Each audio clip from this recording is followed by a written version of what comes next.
De Viris Illustribus, la vida de los santos de nuestra Santa Madre, la Iglesia Católica. San Lino, Papa y Mártir.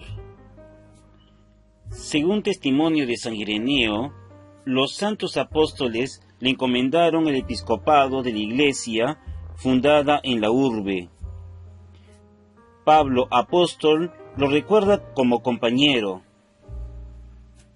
Después de la persecución de Nerón, durante la cual sufrieron el martirio los santos apóstoles Pedro y Pablo, la historia de la Iglesia romana, por más de un siglo, se nos presenta envuelta en una densa oscuridad, rota por uno que otro rayo de luz. En el último cuarto del siglo II, encontramos testimonios atendibles sobre los primeros 12 obispos que ocuparon sin interrupción la sede apostólica. San Ireneo, obispo de Lyon, que seguramente estuvo alguna vez en Roma, es quien nos presenta esta lista en su Adversus Hereses. Después de haber fundado y establecido la Iglesia de Roma, los bienaventurados apóstoles Pedro y Pablo confiaron la administración a Lino, quien a su vez habla San Pablo en la carta a Timoteo. Le sucedió Anacleto. La lista de Ireneo no es la única. Hacia el año 160, Hegesipo, originario de Palestina, visitó las iglesias más importantes con el noble propósito de controlar allí la segura tradición de la predicación apostólica. Después de su visita a Roma escribe: elaboré el orden de sucesión hasta Niceto. Lino fue papa durante 12 años, aproximadamente del 64 al 76 o del 67 al 76, si se coloca el martirio de San Pedro en el año 67, al final y no al principio de la persecución de Nerón. Estas cifras no tienen valor absoluto, porque las dos listas presentadas prevalece el interés doctrinal y solo a comienzos del siglo III, con Julio Africano e Hipólito, se empezó a tener en cuenta la cronología. A más del dato cronológico, tenemos los sucesores inmediatos de los apóstoles y por lo tanto, San Lino.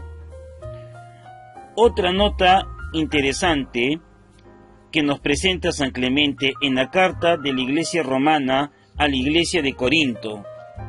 En ella San Clemente insiste en la unión que reina en la Iglesia romana y que contrasta tan fuertemente con el cisma que aflige a la comunidad de Corinto.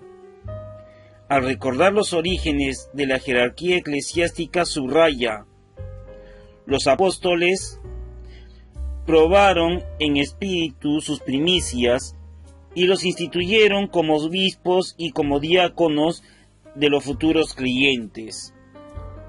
Más tarde, impusieron esta regla, que después de su muerte, hombres probados deberían sucederlos en el ministerio.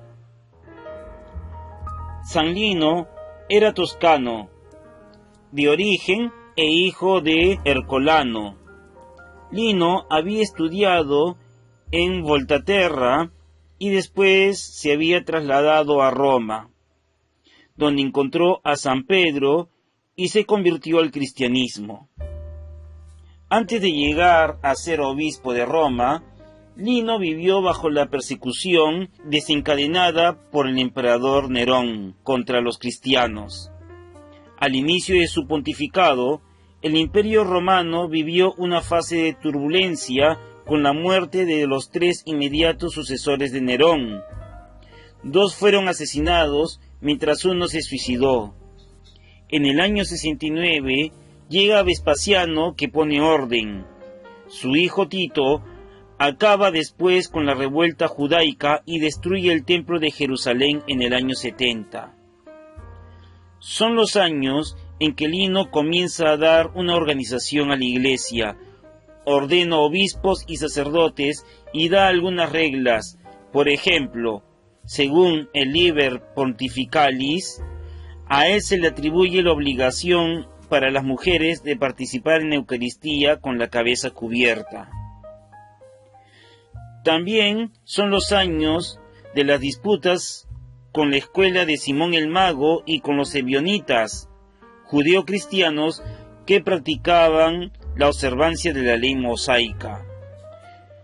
San Lino es venerado como mártir, si bien no se ha comprobado que lo haya sido, puesto que en aquel tiempo la Iglesia conoció un periodo de paz.